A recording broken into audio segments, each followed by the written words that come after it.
Jimmy Chirizia, universally referred to here as Barbecue, is the head of one of the most powerful gangs in Port-au-Prince. But he's also the head of a gang consortium that's brought Haiti to its knees. Now, Ridouan Taghi, one of the Netherlands' most wanted criminals, has been sentenced to life in prison. The case against the drug cartel leader and 16 other members of his crime gang related to several murders, including a journalist. A gunfight in Rio de Janeiro, reportedly between drug traffickers and another force in the city, one that many might not have heard of. They're known as the militia. They've been quietly expanding the areas they control. The area has long been plagued by taxi violence, particularly between local associations. But it's believed that the latest shooting may be linked to a dispute over long-distance routes to and from the Eastern Cape. Welcome to The Index, a podcast by the Global Initiative Against Transnational Organized Crime. The series delves into the Global Organized Crime Index and takes a look at some of the biggest threats facing countries and regions around the world. I'm Dilewin. Not a week goes by without someone in South Africa being assassinated. In 2022 alone, 141 assassinations were recorded by the Global Initiative. That's an average of more than 2 a week. And even that is probably an undercount, given the limited sources of data. In some cases, targeted killings allow criminal groups to influence politics or gain control of lucrative markets. Some assassinations are intended to silence and intimidate whistleblowers and journalists. But most of the hits recorded by the Global Initiative between 2000 and 2022 in South Africa were linked to the taxi industry. The largely unregulated taxi industry is a lifeline for millions of South Africa's commuters. It is low cost and serves many areas not covered by official public transport networks. But it is also controlled by mafia-like associations, which extort their drivers and compete for control over lucrative routes. Taxi-related violence ranges from shootouts at taxi ranks to targeted hits on large influential players in the industry. These are then often spiral out of control as groups embark on retaliatory killings and resulting in the deaths of hundreds of taxi operators and innocent bystanders. According to the Global Organized Crime Index, mafia-style groups, such as those operating in the taxi industry, are a prevalent criminal actor in South Africa, with a score of 7.5 out of 10. Overall, the country's criminality score is very high, at 7.18 out of 10, placing it 7th out of 193 countries. Now, with me to discuss taxi-related violence and assassinations in South Africa is Rumbi Matumba, an analyst at Global Initiative Against Transnational Organized Crime, and author of the report, The Business of Killing: Assassinations in South Africa. Rumbi, welcome to the Index. Now, looking at the data in your report, we can see that there are spikes in the number of assassinations in certain years, like in 2000, 2007, and 2018. What caused these spikes? Thank you, Thin. So what we see is that a lot of the spikes within the taxi industry are related to competition over lucrative taxi routes. And this is usually between different taxi associations. So if we go back to as far as 2000, we see that there were spikes in violence due to, again, competition over lucrative routes. But just going back slightly to about 1999, the South African government had also introduced something called the Taxi Recapitalization Program, and that led to some pushback from within the taxi industry as well, which led to some of those spikes that we saw within the violence. Moving forward to about 2000, again, competition over lucrative routes, where we saw spikes, particularly in the Gauteng region, where there was competition over the route that extends from Soweto in Johannesburg to the Bree taxi rank. And here we saw high levels of violence that were linked between two taxi associations, namely the Faraday Taxi Association, as well as the Dobsonville, Rudeport, Leratong, Johannesburg Taxi Association. Moving forward to 2018, the peaks that we saw there were mostly in the Western Cape, KwaZulu-Natal, as well as Gauteng region, competition again over lucrative routes. And when we look at Gauteng specifically, some of those spikes were linked to high levels of violence that were initiated by the Kempton Park Taxi Association. What about the steep increase that we saw, most recently between 2021 and 2022 in the Western Cape of taxi-related killings? Are these the same causes or is it different? Absolutely. So 2021 in the Western Cape, we saw a rival taxi association, SOCATA, which is the Cape Amalgamated Taxi Association, versus CODETA, which is the Congress for Democratic Taxi Associations in the Western Cape.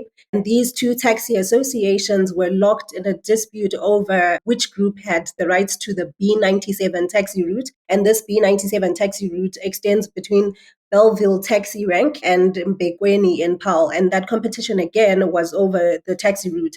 And that led to spikes in violence in the Western Cape. Now, South Africa scores really high in the OC index, right? In fact, seventh overall globally. How much does the taxi industry and those associated with it contribute to this position? So what our research has shown, Thin, is that the taxi industry is enmeshed within organized crime in South Africa. So firstly, the taxi industry, because of its unregulated nature, where it has had to get hitmen who are then regulators and enforcers within the industry, this has led to the creation of a pool of hitmen, which is then recruited not only within the taxi industry itself, but then exported to other criminal markets as well within the organized crime infrastructure within South Africa. So we find that the taxi industry is largely involved in things such as extortion and protection racketeering, where there's competition over means of control, again, because the taxi industry is unregulated. But then we've also found within our research that the taxi industry is ideally placed for money laundering because it is largely cash in nature. And so that leads again to tax evasion as well as fraud within the industry. In addition to this, the taxi industry is also leading to high levels of corruption because we found that sometimes police officers themselves or politicians have taxis, their own taxi businesses. And so that leads to a conflict of interest in trying to resolve some of the taxi-related conflict that we see. Now, I want to follow up on the regulatory aspect that you mentioned. The taxi industry is unregulated or largely self-regulated, right? Where it determines its own routes and fares. But then there is some sort of regulation by internal sort of regional bodies known as taxi associations and this new body. Could you explain a little bit about who are these associations? Who runs these bodies? How do they actually work? Okay, so taxi associations are membership bodies, and these membership bodies coalesce around specific routes and specific locations, geographic locations. What they are is that they are representative bodies for taxi drivers. And so, what the taxi associations do in determining routes is they negotiate between each other. So, between other taxi associations amongst each other, they negotiate for routes, determining fares, determining how many drivers are on a specific route. But then in addition to that, they also negotiate with private companies. And so they will instruct private companies, such as bus companies, for example, that you can use this route and you also can charge this fare or this amount for this specific route. But in addition to that, these taxi associations, because of just how unregulated they are, you have the introduction of private security companies as well as hitmen in this instance, who then come in as enforcers to make sure that once there's an agreement on which routes to use and what fares to charge, those are stuck to by the different taxi associations. In this way, you then have the creation of a pool of hitmen that is not only available to work within the taxi industry as enforcers, which they are largely intended to do, but then also now extend to other criminal markets. Media reports in the Western Cape has revealed how, minibus taxi drivers have also threatened public and private school transport drivers, right? They were demanding that school children are transported by their taxis instead. Can you tell us to what extent does this violence impact innocent bystanders? And does the fact that these taxi drivers were sort of promised a contract by the Western Cape Department of Education play a role in the conflict? So then they contribute to violence against innocent bystanders to a very large extent. In some cases, you have school children unable to go to school because of the violence that is within the taxi industry, or because the taxi industry will not allow their private school transport to transport them. We've seen reports of hospitals, clinics being affected because staff that work in hospitals or clinics cannot go to work because of taxi strikes or because of taxi related violence. So, in this way, you have a ripple effect where innocent bystanders are caught within the crossfire. So, we've read reports of children being hit by stray bullets, for example. And this is just some of the ways that this violence impacts innocent bystanders. What measures are being taken to control this violence? There have been quite a few commissions of inquiry dating as far back as the 1990s to the mid 2000s, where the government was trying to get to the root of the taxi violence. In addition to these commissions of inquiries, there have been peace agreements that are signed between different taxi associations, for example. We've also seen some of the taxi routes that have been contested being closed off or blocked by the government so that no taxis utilize that route. But within all of this, killings and violence within the taxi industry has continued unabated. So it does seem that whatever has happened has not been enough to curb the killings that we see.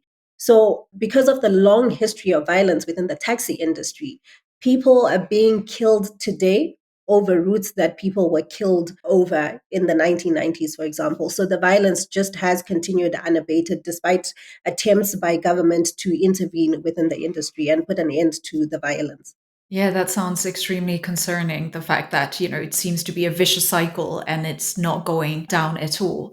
Now, despite the control that mafia groups have over this taxi industry, it is also still possible to get an Uber, right? So my last question to you, Rumbi, is how widespread is the taxi mafia's control, and what does the relationship to services like Uber look like? The mafia style groups that have control over the taxi industry's reach extends to the private sector as well.